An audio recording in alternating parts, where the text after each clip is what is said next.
Hello, hello, hello. So welcome to this live broadcast. Today we're doing a 30-minute session on a live Q&A. I've also got some questions that people have asked us, clients have asked us, that we've kind of seen on a regular basis. What we generally find with the questions that we come up, we kind of experience, is it's generally the same kind of 20 questions. So I've taken the most popular versions of those questions, and today we're going to answer those questions for you straight from the horse's mouth. So if you're on this live call and you have got any questions or comments, do post them in the comments box. Hey, Tony Mac, good to see you, mate. Post them in the comments box and I can go ahead and answer those questions for you.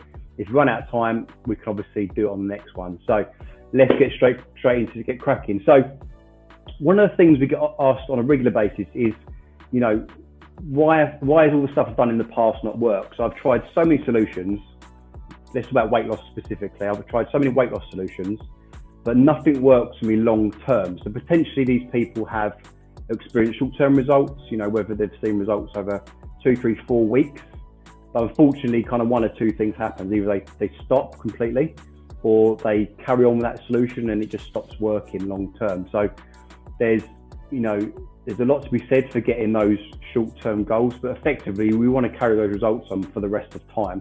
So short-term results are, you know, here or there. It's about what works long term for you, especially if you're getting into the latter years of your life. You don't really want to be having your weight going up and down, up and down.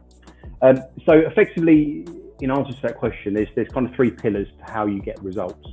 You've got accountability, training, and nutrition. Okay, and what we see with many programs that we experience that aren't our programs.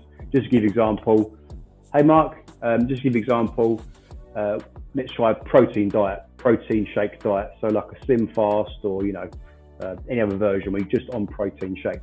Now what that does, obviously it addresses the nutritional element where you're having a high protein shake 3-4 times a day. So you're increasing your protein, you're going to be reducing your calories and obviously reducing your carbohydrates. So you're going to get short-term results from that, you know, especially if you're someone that's, you know, inactive and sits down a lot. And potentially overeats on bad foods, it's just going to allow you to get that short-term hit of weight loss. And that probably works for, you know, maybe 2, 3, even 4 months potentially. But unfortunately, what then happens, because you haven't addressed these other 2 pillars, the training and the accountability, is you don't then get, you know, that long-term sustainable result from it. It's just a quick fix. And again, you know, we talk to hundreds and hundreds of people you know, on a monthly basis, and a lot of people say, I've tried, you know, to address my diet, I've eaten healthily. There's even people that we speak to that have had really good diet advice, but it, you know, they're 3-4 months into it and it's starting to slow down, or they're just not getting results anymore. So it's really important that whatever program you go for, whatever solution that you use, it addresses these 3 pillars. So just to kind of bring it back to our program and why it's different to what 99% of the, you know, the fitness industry provides as a weight loss solution. So one pillar is obviously the nutrition, which we look after, which is done through, you know, bespoke programs. So you're going to have a bespoke program written for you, and it's going to work around, you know, your family meal times. It's going to work around your travel. It's going to work around the fact that you're super busy. You know, you're always running around grabbing foods. So it's going to be something that's not only bespoke and tailored to you, but it's also going to be realistic. You know, we hear a lot of, you know, nutrition advice from personal trainers, and for want of a better phrase, it's crap. Because they say things like, you know, a client will say, I'm going out with clients or business associates on a Thursday, and we're going to this restaurant, what's your advice? And they'll be told, you know, don't drink anything, don't drink any alcohol, just have water, and, you know, just stick to vegetables and chicken. And it's a little bit lazy. It's not really enough. It's not practical. That person is going to be baffled by it because it's a little bit unrealistic. For 90% of the population don't want to go to a restaurant and just have vegetables, chicken and water, especially throughout clients. They'll also be a little bit embarrassed because, you know, if you've got a client to come over from America, for example, or you're meeting a friend you haven't seen for a long time, and they want to socialise and have a drink and have a laugh, you don't really want to be that person that goes, I'm just drinking water tonight and I'm just having, you know, broccoli and chicken. And also you've got the conversation you then got to have with the waitress saying, oh, it's a really nice restaurant and it's, you know, really nice position and really nice menu, but I'm going to have chicken, broccoli and water, please. it's just not really practical. So what we would do on our program is we would actually give the client specific advice based on that menu. So the client says, I'm going to such and such restaurant, Hakkasan. We'd take the menu, we'd help them to go through that menu, and we'd actually pick the specific things they can fix. They can choose, they can pick. So starter, main, dessert, if they can do it on their program. And alcohol-wise, we'd also advise them on the alcohol that's best. So clear spirits with vodka, or maybe they're going to have one beer and then get onto the red wine and vodka. Whatever it might be, it's a tailored approach. Then the training element again is tailored. So that's the difference between successful training programs to get results and training programs that are just generic, and you can find them anywhere. You can go into men's health, women's health. You can just Google a program, and again, it's not tailored for you. So what then happens is you either get injured, you get hurt, or you just get pissed off with it being too hard or too easy or too boring. There's no kind of variety in that as well. So that's kind of like the training and nutrition element. The accountability element really is where that's like the secret sauce. That's the magic part. That's the bit that gets the results, because the accountability, and it doesn't necessarily mean it's got to be a coach.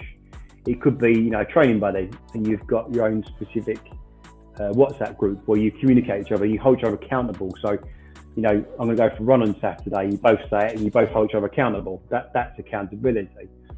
But obviously what we do as a business, our coaches, we hold the client accountable, and they hold themselves accountable as well. So it's kind of like a process where we make sure that they're building the habits they need to build to get results.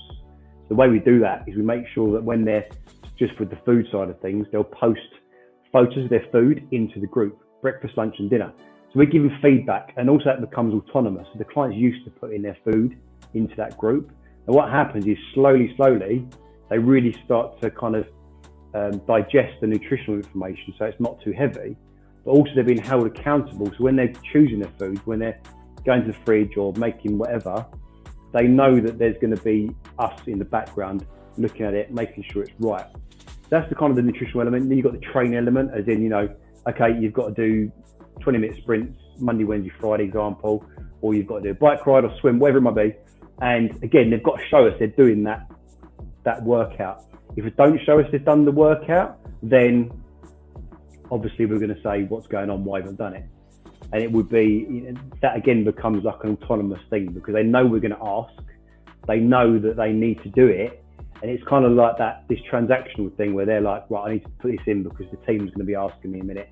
And I feel bad because I want to get results. So you can see how something that's just looking after one of those pillars, the accountability training or the nutrition, isn't quite going to cut it. It needs to have all three elements. There's lots of solutions out there that have all three elements. It's just you need to kind of pick and choose and go for something that, if you're looking for a solution, go for something that's got a track record. So don't just look at, I use Weight Watchers as an example. They're only going to show you the 50 people that have got great results. They're not going to probably show you them in 5 years' time or 2 years' time after they finish their program. There's a high percentage of people that get results and drop them. There's also a very, very high percentage of people that do Weight Watchers and never get results. There's people that I know that have been doing Weight Watchers for probably 30, 35 years. Don't ask me how much I spent on it, but it's a program that's designed for you to keep coming back. Now, what we do, again, it's results based. If we don't get results, you don't keep them, it just doesn't work for us. So it's all about getting a solution that has got a proven track record. So lots and lots of people over a prolonged period of time saying, yes, this works. Physical evidence showing you, body shape and weight loss, and actually showing you that it works. And also something that works for you, so that it needs to be, viable. Just to give you an example, I've spoken to people in the past where they've done, I won't name actual brand names, but diets that make you super shredded, or beach body programs, and high intensity stuff. And this would be like a 50, 55-year-old senior executive that works 100-hour weeks. So the likelihood of that program, which is to get shredded and have a six-pack, working for the person that's in the city in a highly stressed environment, not really drinking, not really sleeping, definitely drinking, traveling a lot, looking after teams, stress, worry, all the stuff that comes with being a senior executive in the city, that's just not going to work, because this is going to require dedication. It's going to require tracking your macros. It's going to require being really tight around your food, not drinking. You're going to have to drink on that program, training 4, 5, 6 times a week.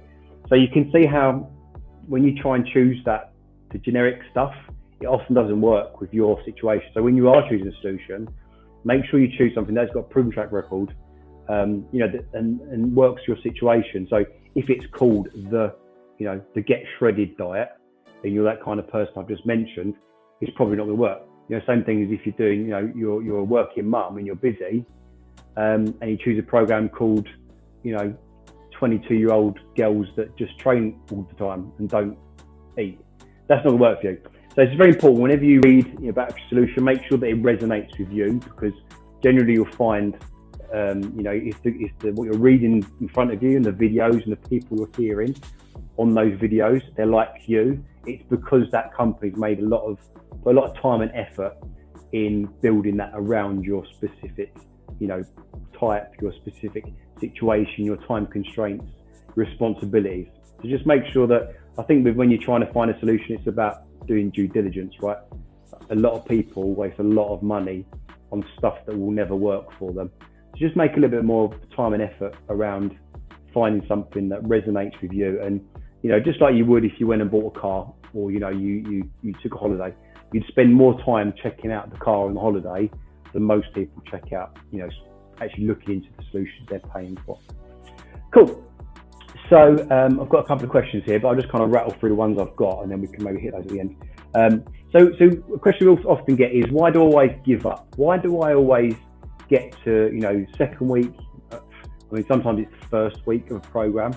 Why do I always get to the first week, third week, fourth week, even maybe the second month of a program, and I just stop? Why do I always give up?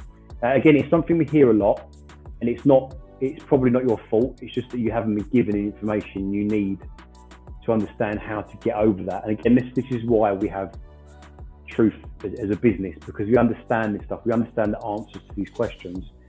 So you haven't got to go and find them. I'm giving them to you now. So thank you. Cool. So, why do I always give up? Now, the reason we always give up is because what happens is we rely on this thing called motivation. Okay. Motivation, will, determination. Okay. Now, the problem with that is that it's a very short, energy bar. It's not a finite source. Okay. So what normally happens, let's just talk about January, for example, as an example that everyone knows about. So New Year's resolution, you've had probably 4 weeks of drinking and eating caviar and champagne, God knows what else. You're feeling fat, you're feeling bloated, you're feeling a bit crap about yourself, and you really want to do something about it. So January the 1st rolls around, it's New Year's Day. We don't, let's just chill out for a few weeks. Get back to work, start back on the 5th, 6th, 7th. Okay, let's get this week out of the way because I'm now busy. Let's start on the 11th, so the 11th of January. So now you're loaded, you're motivated, you're kind of buzzing, you're ready to go. You've got all this energy to get this result, okay? And it's like, right, let's join a gym, let's get a personal trainer, let's make this the year to get results. Now what happens is, back to kind of those three pillars again as well, is that the motivation that you have will only last you for probably a week, maybe a couple of weeks. Then what happens is life gets in the way, right? The boss is having a go at you, you're late for work, when your kids is not well, stuff happens, right? And all of a sudden that motivation, that energy that you originally had slowly starts to wane. And then what happens, hey Webber, you all right, mate? Drinking beer, are you? What starts happening is that motivation, that determination, that drive, it flatlines, okay? And then what happens is that priority list, suddenly, work, kids, everything else gets in the way. There's a trick, a hack that will take you from that motivation phase into what you want to be, which is building new habits, okay? Now, from our friend Dr. Corey Block, Tony and I had a great call with him a couple of weeks ago, maybe a couple of months ago now, talking about habits. And what you're trying to do is try and build new habits. It's effectively going to take you 21 days to build a new habit. Now, the habit you want to start building, if there's one thing that you really want to focus on, it's getting that training into your week. Nutrition and accountability as well, of course, but the training element, if you can get that in your diary, if you can get that actually programmed into your brain, where instead of pushing it out your dial, you're actually getting used to going, right, my session's at 7:30, 3 times a week, it doesn't move. And that 21-day hack is what's going to take you from dropping off after 21 days or even 14 days or 28 days to actually building that habit into your psyche, into your psychology. So again, if it's 21 days, so 3 weeks effectively, you want to be building that by turning up 3 times a week without fail. And that means it doesn't move. You just don't stop for 21 days. So if it's 3 sessions a week, 4 sessions maybe, you do that without fail. So nothing gets in the way for 21 days. Now what that means is if at day 18, you've got a session booked in and you get rid of it, you reset the clock, okay? There can't be any half measures with this technique. It needs to be bulletproof. You need to do it for 21 days. And the results, I mean, just to give an example again with our program and what we do, when we get our clients into the 3rd week, so when they're really kind of in that phase where they're trying to build that motivation, trying to build from the motivation phase into the habit building, it's really important that we keep them nice and tight, motivate them, keep them, keep giving positive feedback, mini wins, lots of pats on the back, so they're getting into that through that 21-day period. Once they're through the 21-day period, that's when it's a habit. And we haven't really got to do too much prodding and poking because they're seeing results now and it's in their psychology. They get it and it's a little bit of an autonomous process from then on. So a little bit of a tip, a hack for you. 21 days, guys. And if any of you are interested in that, there's actually a video where Dr. Corey talks about that, and I'd be happy to share that. It's actually on our YouTube channel, so I can share that in the comments afterwards. You can check it out. I know Webby's watched it, he's told me. Cool, so got a couple of questions. Let's quickly fizz through my last one. I'll get back to your ones. So what's the biggest issue that we see with people's diet? So this is kind of like looking at the data. This is looking at all the people we talk to, hundreds of people. And generally what we see is we see a few things going on. Probably one is they're overeating. So they're eating too many calories throughout their week, which everyone knows that. Everyone knows if you overeat, you're going to start putting weight on. It's not rocket science, okay? But when it becomes a little bit more, when you start looking into it a little bit deeper, and we see it a lot, like literally 90% of people, is that it's actually specific things they're doing. So one thing that we see a lot is they're under eating on protein. So, just doing a quick assessment of someone's diet, even just looking at a day, it's very easy for us to go, right, they're not eating enough protein, okay? So that would mean, for example, getting up in the morning for breakfast, having toast or cereal, no protein. Having a sandwich for lunch with a tiny sliver of ham inside, not enough protein. Having dinner, having pasta with a little bit of tuna or prawns or whatever in it. So what happens when you're massively under eating on that protein, you're not giving your body enough protein to actually start recovering properly, to start building muscle properly, and actually get you on a path where you're starting to actually see physical results. So, I'll come back to you in a minute. So under eating on protein. So the first thing you can do is start to eat more protein. It's about 1 gram per kilogram of body weight. Okay. So, if you want to go into that in more depth, then we're very happy to give you advice on that. Again, you can hit us up on LinkedIn or Facebook and we'll definitely help you out with that. No charge, free. And the next thing we see is that they're under eating on fat as well. So the problem with, obviously, when you start to eat better proteins, you're starting to add more fat into your diet. But obviously good versions of fat would be avocados and your olive oils, things like that. And what the fat starts to do is a lot of people have this constant hunger. They constantly feel like I need to eat more. The reason being probably is they're eating too many carbohydrates, not enough protein and fat. When you start to add more fat into your diet, it actually makes you full, and the protein as well. So what happens is you're actually less able to eat too much. So in completely simple terms, what we do with our clients is we start to increase their protein to the correct level. We start to increase their fat through, if they're eating steaks or, protein that's got fat included. We start to add avocados and good fats into there, organic butters, olive oils. And when they start hitting that protein and fat goal, they're actually no longer hungry. So it's very difficult for them to overeat. Now, when you do the next part, which is to throw in the greens, your cruciferous vegetables, your broccolis, as an example, with the fibre and the protein, the fat, it's very difficult to overeat on that. So just kind of like autonomously, you've gone from overeating all the time, having too many carbohydrates, not enough protein and fat, to actually having a pretty good rounded diet. And we keep it really simple.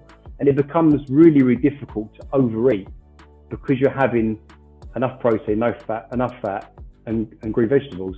And then all we've got to do really is just start to monitor the carbs. That's all we have to do. So generally speaking, we have someone on a 6-week program. We'll keep them below 50 grams of carb per day. And again, it's very simple. It's just kind of like a palm-sized amount of stuff. And the reason we say that is that all of the clients we deal with when they're on a weight loss program, they've generally got 14 pounds or more to lose. So if you've got 14 pounds or more to lose, carbohydrates is really something you've got to start monitoring. And I know the next question is, when can I have my cheat meal? And we often get asked, not really to get to your goal weight, unless you're getting yourself down to, 15%, 18% for women, body fat. It's not really something you can have to start with. Once you get through that initial phase, which we find we can get results that some companies take 12 weeks to get in 6 weeks. That's how good we are at what we do. So if you can stick to something 6 weeks, you can build the habits of the training, you can increase your fat, increase your protein, monitor your carbs a little bit and increase your greens. Get into that 6-week period. We find a sweet spot for getting someone easily to lose 14 pounds. Obviously, doing it yourself is much tougher. You might find it harder to reach that goal. But the average weight loss on our program is about 17 pounds in 6 weeks. So incredible results. But literally, what I've just told you is what we do with our clients. So you're seeing behind the curtain there, guys. There's people paying a lot of money for that information. So note that down. Maybe watch this video again, but that's literally what we do with our clients. So cool. So let's. I'm going to do about another 7 minutes. So let's have a little look at some questions. Right, Webby, what's the quickest way to lose a beer belly? Stop drinking beer, son. That would be the quickest way to drop a beer belly. Yeah, I mean, if you've got a beer belly, there could be a few things going on. Is it bloating? Would be the first question. So, if your stomach's bloated all the time, if you give it a little prod and you find actually there's not loads of fat around your belly, but it still looks quite bloated, potentially it's something to do with your gut health, which means, you'd need to look at some probiotics, obviously your microbiome, so adding more pre and probiotic foods into your diet in general. Also, I recommend, getting yourself a food intolerance test. Now, we do food intolerance tests. You actually go on our website and buy one now, truthgym.com/shop, I think it is. The food intolerance test, what it's going to do is going to pinprick your finger, send it off to the lab, and they're going to look at your blood and test it against 133 different foods. Now, what it's going to do is going to tell you what's in your diet that's potentially causing this bloating. So, as an example, quite a lot of people have a gluten issue, maybe an issue with milk and dairy. So if you're having those two foods, okay, and it comes back from this blood test that you've got a strong reaction to it, chances are that bloating that you're having is down to the food that you're eating. Well, no, in fact, I know it is. It's either going to be the food you're eating or a gut issue. And if we can fix both those things, it's something that reverses pretty quickly. Obviously, all the stuff I just spoke about nutrition and tightening your nutrition up, that's going to help with the beer belly situation. Like I said, cutting the beer out. And also we find that, and it's a question I'm going to quickly run over in a second, is that the high intensity work, the fat burning, the stuff that's short and sharp but high intensity is what's going to get you results quicker. Cheers for that, mate. So just on to kind of the last question that we get asked a lot is like, what mistakes am I making with my training? Or what's the mistake we see most people making with their training? Now, I'd say most people that I speak to, they probably do too much or they do too little. There's nothing really that's on the sweet spot. And what I mean by that is that some people spend, say I've got to spend 2 hours in the gym 4 or 5 times a week, okay? Now, what you're doing for 2 hours, I don't know, because that's a long time, unless you're a professional bodybuilder or, a long distance runner that needs to do that amount of time. If you're someone that wants to lose weight and strip fat, it's just too long. There's a couple of reasons why. One reason is because it's just too long and you haven't got the time to do it. I mean, the idea of me going in the gym for 2 hours makes me want to blow my brains out, and this is my industry, this is what I do. I mean, 45 minutes for me is about right. I don't know how people spend 2 hours in the gym, but so you've got the time issue, like you can't even fit that in. Also, there's an intensity issue. You can't work at high intensity for 2 hours. It's just not possible. If you did a session with one of our team, you're toast after 40, 45 minutes. Really, you've had enough, and that's really one of the biggest mistakes we see. People just doing too much and also doing the wrong stuff. So, going in the gym and spending an hour on the running machine. I mean, why you couldn't run outside for free, I don't know, but it's just not the right kind of training. If you're trying to lose weight, you're trying to strip fat and build a better physique, you're much better off doing high intensity work. And what we do with our clients generally is we'll either give them some circuit work, which is like a high intensity circuit, which they can do at home, or if they've got a runner or a bike or a rower, we give them high intensity work. So effectively all you're doing is you're doing on off. So just to give you an example, you go on the rowing machine, warm up for a couple of minutes, get yourself nice and warm, and you'll sprint flat out for 45 seconds, and you'll slow down for 30 seconds, on 45, off for 30. And just keep going as far as you can. I mean, generally, if you can get to 10 of those, you're pretty fit. And also, if you can get to 10 of those and you just start, you're not doing it fast enough, because you should get to 5 or 6 and you're really puffing. That's an all-out maximal workout, okay? So if you're doing that, 3, 4, 5 times a week, just for 20 minutes, we find that strips fat really, really quickly. Now then, obviously, there's another conversation to be had about big muscle movements, your squats, your deadlifts, giant circuits, all that kind of stuff. That's a little more technical, but for the people that are looking for something that's safe, easy and effective, the high intensity sprint work, definitely where I would take it. That's what we do with our clients, and it works absolutely wonders. And obviously you've got the other end of the spectrum, people that just do too little. I mean, you haven't got to be that smart to understand that if you're not doing enough training, you're not going to lose weight. So if you are that kind of end of the spectrum and you're not doing anything, it just makes sense just to start lowering the barrier. What's stopping you from getting, taking the first step? What's stopping you from, getting up in the morning and walking for half an hour? What's stopping you?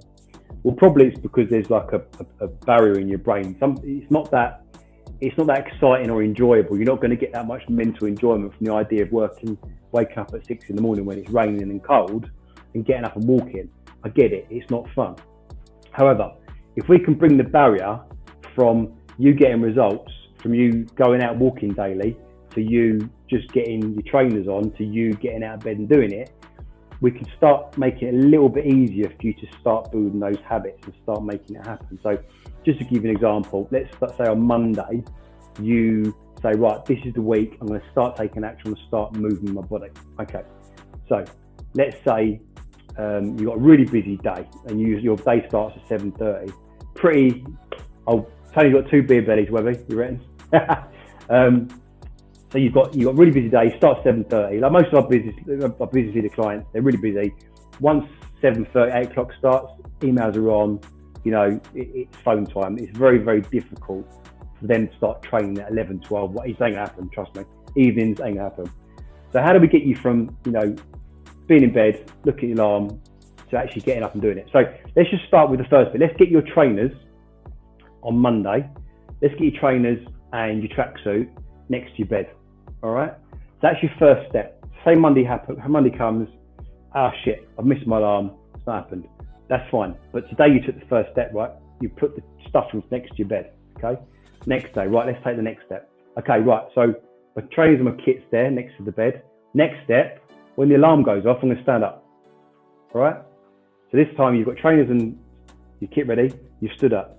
Can't get any around it, I'm going to have coffee. Okay, so this is now Tuesday, you get a little bit step closer.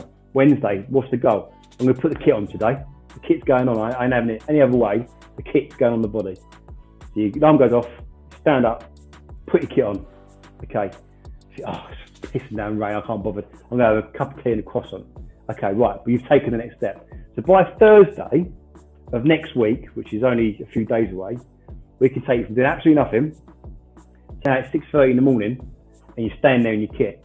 What's the next step? Walk downstairs. And who knows, by Friday, we can even have you open the door up. So it sounds a little bit, I don't know, maybe silly, but it's how you start to break down that barrier between you getting results, even just taking the first step. You've got to lower the barrier a little bit. And what happens is your brain starts to give you a little pat on the back and, oh, brilliant, you've got your kit on today, brilliant, you're at the front door today. Oh, blimey, okay, it's Friday, I've just done a half an hour walk. I feel really good. And then what happens again with them into that habit building cycle, all right? So I think you've got lots of information there, guys. I've actually quite enjoyed doing this and a little bit of banter going in the background, which is great.